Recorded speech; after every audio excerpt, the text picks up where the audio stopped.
तू तर खाली.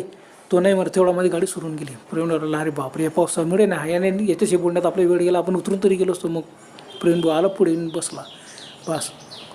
आणि गंमत पडलं गाडीतले लाईट एकदम मंद, 2-3 लाईट होती ते ऑटोमॅटिक बनवून गेले. अरे कोणी बंद केले लाईट?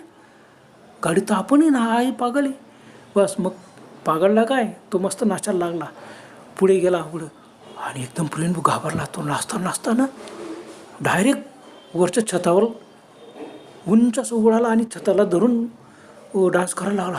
आता प्रवीण भाऊची सटारली, बापरे हे काहीतरी पागल माणूस असं इतकं उंच कसं झालं. आणि छताला हात टेकोट ते पुढे येतोय मागे जातोय नाचतोय गाणं म्हणतोय वेगळे पिक्चरचे जोरात गाणे म्हणतोय. प्रवीण भाई उठून उभा राहिला, काय करायचं. पळत गेला. त्याला वाटलं की ह्या दरवाज्यातून आपण त्या साईडला या दरवाज्यातून आपण उतरून देऊ, पण चालता